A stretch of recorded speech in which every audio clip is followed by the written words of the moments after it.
téléspectateurs de Radio Télépixel, c'est un plaisir énorme pour nous de vous rejoindre encore cette fin de semaine pour notre causerie hebdomadaire où l'on vous parle de technologie, transformation numérique.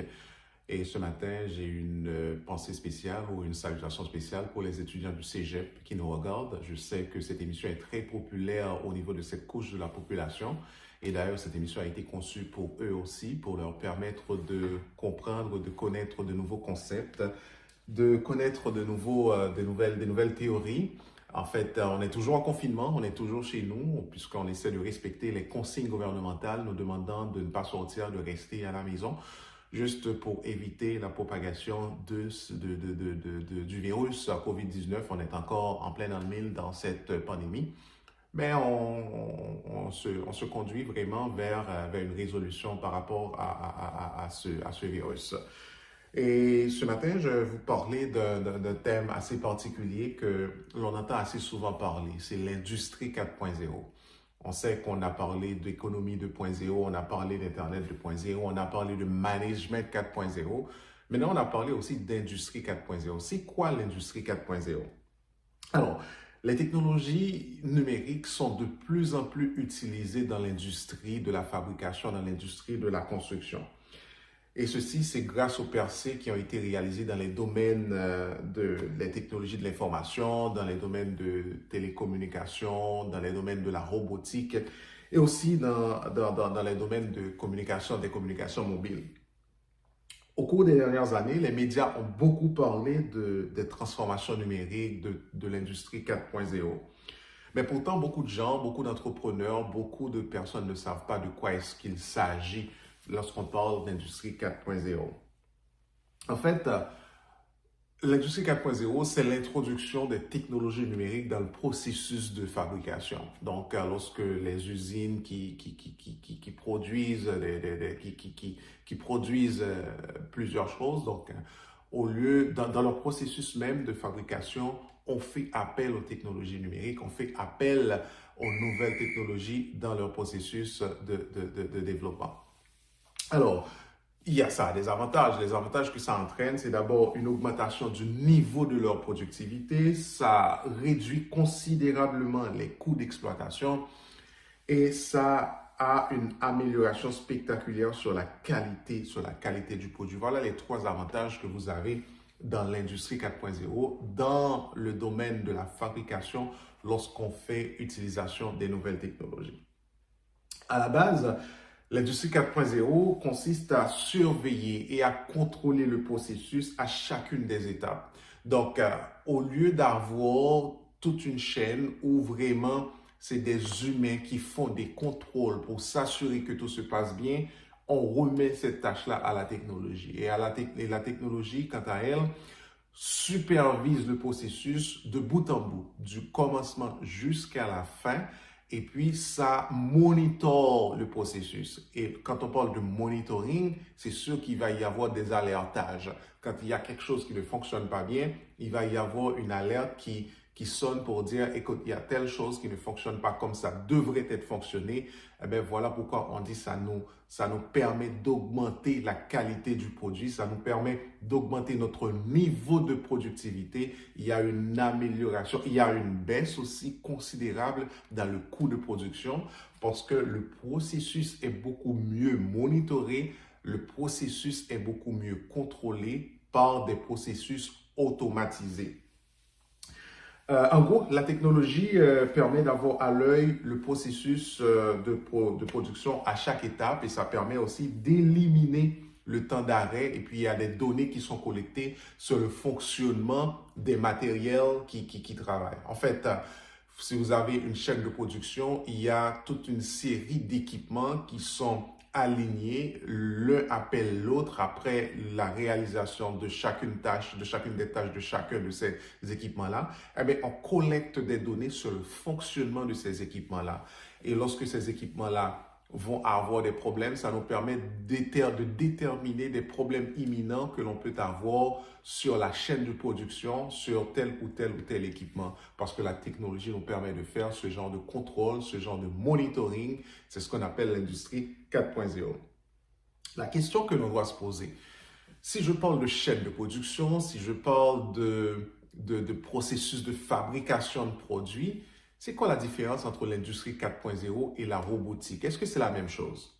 Laissez-moi vous dire, dans les usines, les robotiques et la numérisation forment une combinaison gagnante. L'une complète l'autre, mais chacun a leur responsabilité. Les robotiques sont utilisés, les robots sont utilisés pour exécuter les travaux de précision répétitive. Par contre, la technologie peut être utilisée pour permettre à ces robots de communiquer entre eux. Donc, les robots ont leurs tâches bien spécifiques, des précisions à répétition que les robots font, alors que la technologie est utilisée pour permettre à ces robots-là de se parler, de se communiquer pour que le travail, pour que la chaîne de production puisse avancer comme ça doit. Alors, si je parle de robots, j'entends assez souvent des gens qui disent avec l'éclosion de l'intelligence artificielle, avec l'introduction de l'intelligence artificielle, avec les robotiques qui font leur introduction dans la chaîne de production dans les industries, est-ce qu'on n'est pas sur un point où l'on va remplacer les humains par des machines?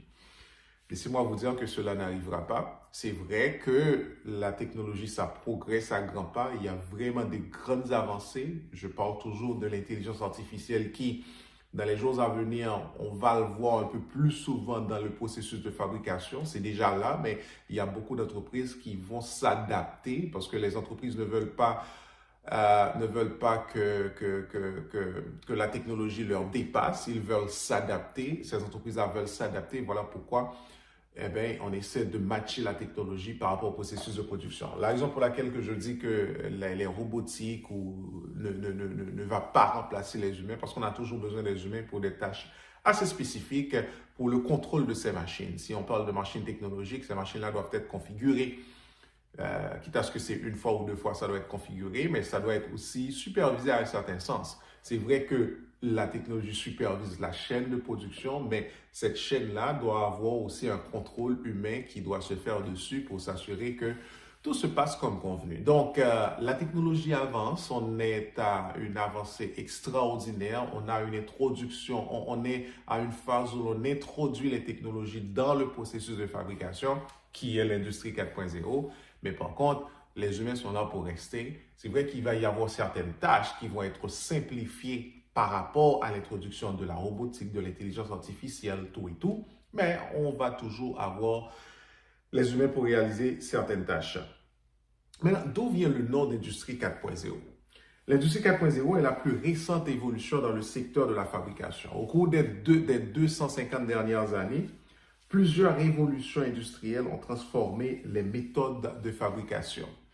Alors, si on fait tout comme la mécanisation, l'électrification, l'automatisation et la mondialisation, ça, c'est des révolutions industrielles qui ont précédé ce qu'on appelle l'industrie 4.0. On va faire une petite historique pour voir d'où l'on vient pour arriver à l'industrie, d'où l'on vient justement pour arriver à l'industrie 4.0. Vers les années 1780, il y avait la mécanisation, c'était l'industrie 1.0. La mécanisation, c'était la production industrielle au moyen de machines fonctionnant à l'eau et à la vapeur. Quelques 100 années plus tard, soit vers 1970, on était à l'industrie 2.0. L'industrie 2.0, c'était l'électrification. C'est la production de masse grâce aux chaînes de montage. Et 100 années plus tard, soit 1970, on est passé à l'industrie 3.0 qui était l'automatisation. L'automatisation, c'est grâce à l'électronique et l'informatique. Il y a eu aussi 10 ans plus tard, vers 1980, l'industrie 3.5. C'était la mondialisation. C'est le transfert de la production vers des pays à faible coût grâce à une réduction de coûts de communication. Alors, et aujourd'hui, à l'heure où nous sommes, on est à l'industrie 4.0 qui est la numérisation. C'est l'introduction des technologies numériques. Toutes les entreprises parlent de transformation numérique, toutes les entreprises parlent de l'introduction des technologies numériques dans leur processus d'affaires, dans leur processus de production, dans leur dans leurs tâches quotidiennes, on essaie de renverser toute la tendance pour essayer de se centraliser sur les technologies numériques parce que ça apporte des avantages. Il y a une augmentation de la productivité, il y a une réduction de coûts de production dépendamment dans le domaine dans lequel on en est. Si on est dans le domaine de la fabrication, on parle de réduction de coûts, mais si on est dans le domaine du fonctionnel, c'est une amélioration du processus, c'est une augmentation de la productivité dans ce que vous faites au jour le jour. Pourquoi l'industrie 4.0 est-elle importante pour une entreprise? Eh bien, les récents développements plutôt technologiques ont rendu les technologies numériques de plus en plus abordables, de plus en plus robustes, de plus en plus fiables et que ça n'a été auparavant, parce qu'il y a toujours des avancées qui se font. Et maintenant, si les technologies sont fiables, si elles sont robustes, maintenant, on peut les introduire pour alléger nos tâches quotidiennes, pour alléger ce qu'on fait au jour le jour, au sein de notre entreprise, au sein de notre organisation. Il y a différents domaines d'application des technologies numériques. Il y a différents domaines d'application de l'industrie 4.0. Comment est-ce qu'on peut voir l'impact de l'introduction, de la transformation numérique dans nos chaînes de production? À quel domaine est-ce que ça peut s'appliquer? Premièrement, on peut parler d'une élimination du papier. Si on veut être écolo, on veut protéger l'environnement, on va réduire tout ce qui est production de papier, l'impression de papier pour, par exemple, les bordereaux, pour les fiches de paiement, pour les bonnes commandes. Eh bien, l'industrie 4.0, quand on parle vers une numérisation, on va tout numériser. Tout ce qui est papier, tout ce qui est facture, tout ce qui est bordereau, qu'en général, 5-10 ans de cela, on imprimait à chaque fin de mois et on envoyait à nos fournisseurs, on envoyait à nos partenaires, on envoyait à nos clients.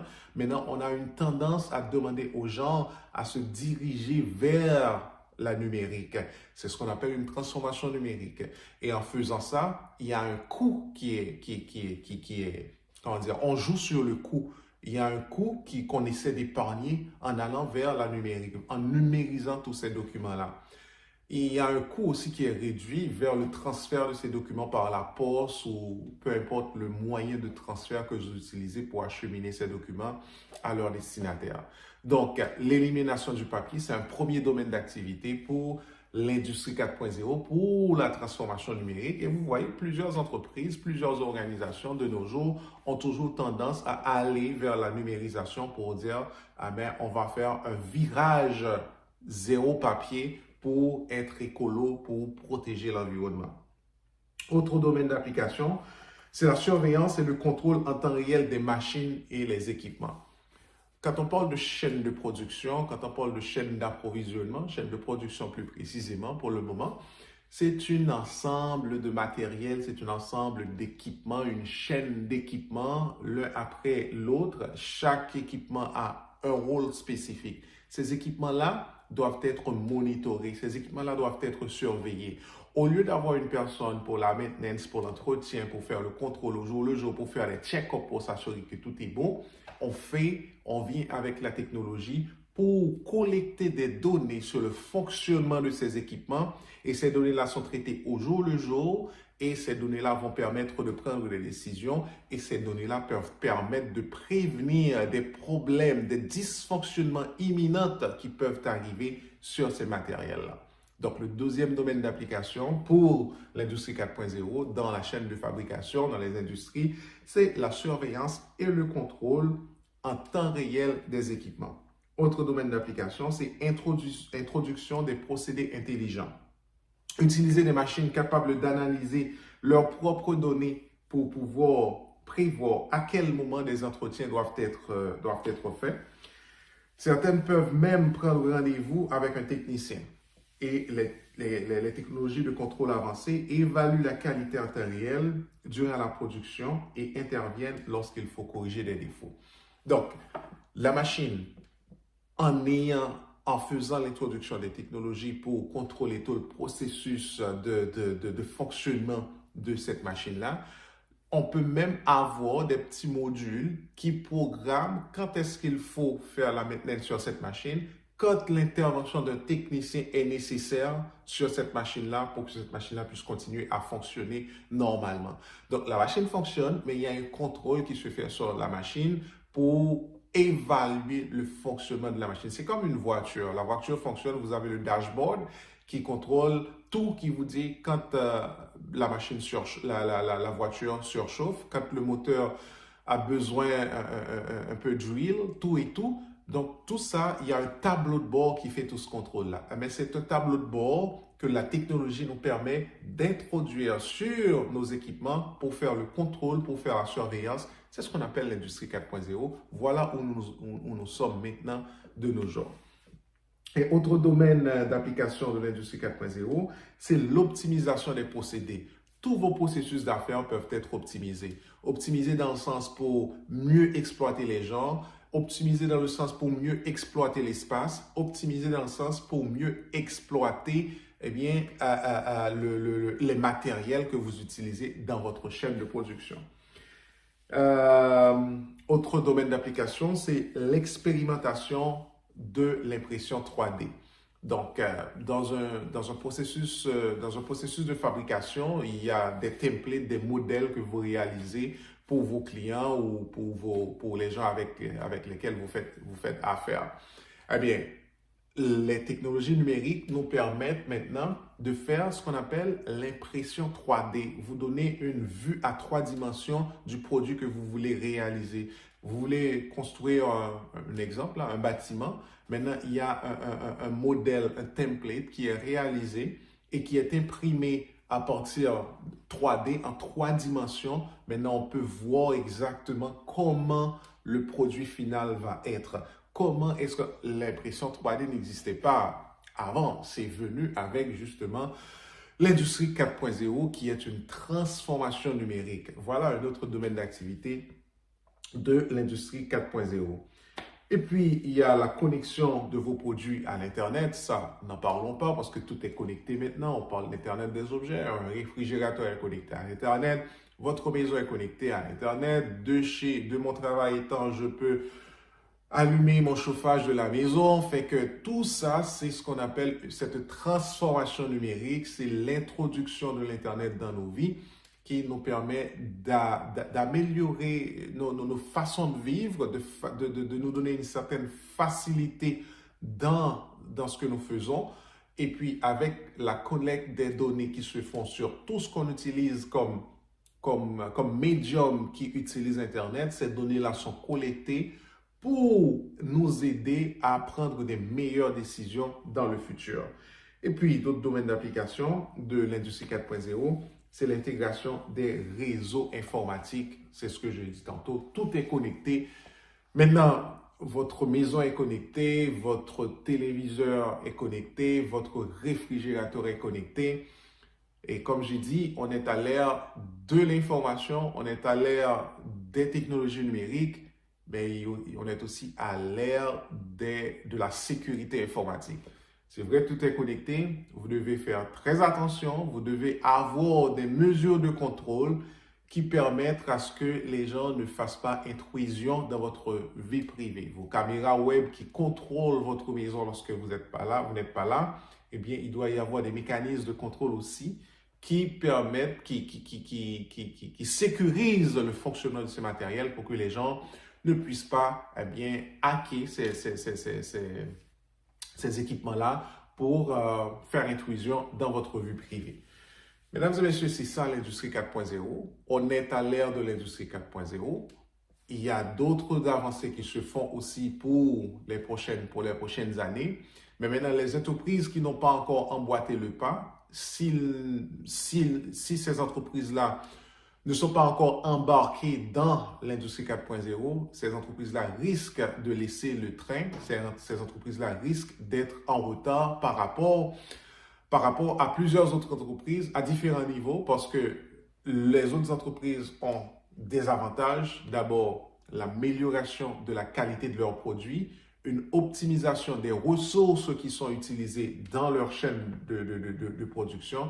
Voilà tous les avantages que ces entreprises-là vont avoir lorsqu'ils font introduction, lorsqu'ils utilisent l'industrie 4.0 dans leur processus de fabrication.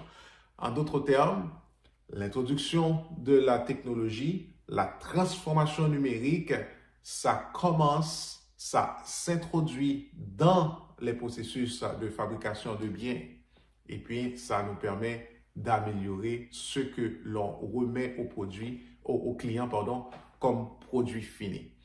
Mesdames et messieurs, ça a été notre causerie pour cette semaine. On a fait l'effort de ne pas vous parler de COVID aujourd'hui pour un peu avancer dans notre plan établi pour cette émission. On va espérer que les choses vont continuer à aller un peu mieux du point de vue de la maladie, du point de vue du virus, pour que l'on puisse reprendre le cours normal des choses, pour qu'on puisse vous présenter assez facilement notre émission, pas par Skype, pas par FaceTime, mais pour que l'on puisse aussi être en mesure de recevoir nos invités, nos spécialistes que nous attendons de recevoir pour venir vous parler d'autres concepts pour essayer justement d'élargir le cadre de cette émission comme ça a été planifié. Je vous remercie de votre temps pour cette semaine. Le rendez-vous est pris pour la semaine prochaine. Mon nom, c'est Clément Calvert. L'émission, c'est Facilité. Le contact avec nous, c'est le 514-799-6087 par courriel clément.calvert@clémentcalvert.com. Je vous invite à aller liker nos pages Facebook, nos pages YouTube, Radio Télépixel, qui est la plateforme sur laquelle ces émissions-là vont être postées. Merci, mesdames, messieurs, à la semaine prochaine.